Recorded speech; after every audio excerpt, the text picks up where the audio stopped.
સુરત મહાનગરપાલિકા દ્વારા કતારગામ ખાતે આવેલ આદિનાથ એપાર્ટમેન્ટ જર્જરિત થતા ચુસ્ત પોલીસ બંદોબસ્ત સાથે બિલ્ડિંગને સીલ કરવાની કામગીરી કરાતી જોકે સ્થાનિકોએ વિરોધ કર્યો હતો। સુરત મનપા દ્વારા કતારગામ ખાતે જર્જરિત બિલ્ડિંગની સીલિંગની કામગીરી હાથ ધરવામાં આવી હતી। સુરતના કતારગામ રોડ પર આવેલા આદિનાથ એપાર્ટમેન્ટના 80 ફ્લેટોને સીલ કરવા કતારગામ ઝોનના અધિકારીઓ ચુસ્ત પોલીસ બંદોબસ્ત હેઠળ કાર્યવાહી કરવા પહોંચ્યા હતા।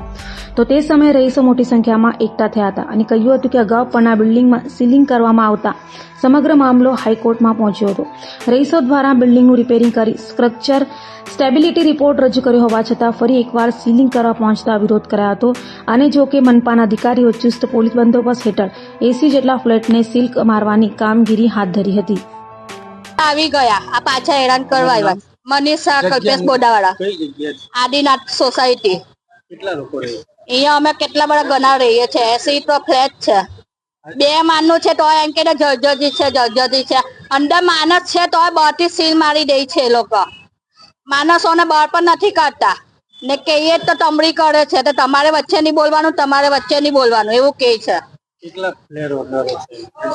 એકમાં 16 છે, એકના મળીને 4 એપાર્ટમેન્ટ છે, બધા 5 એપાર્ટમેન્ટ છે।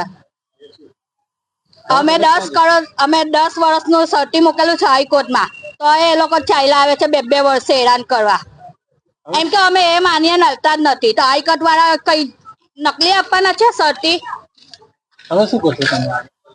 અમારું હજુ ચાલે જ છે કારવારી। અમે રોજ કમાઈને રોજ ખાઈએ છીએ ને આ લોકો વારે વારે ચાલ્યા આવે હેરાન કરવા, ઘરની બહાર કરવા। તો અમે જઈએ કા? એ લોકોને હિંમત સવારની પૈયા ખવડાવે એટલે અમને હેરાન કરવા ચાલ્યા આવે છે। પોલીસ વાળા પણ ને SMC વાળા પણ એ લોકોને પૈસા મળે એટલે દોટા ચાલ્યા આવે।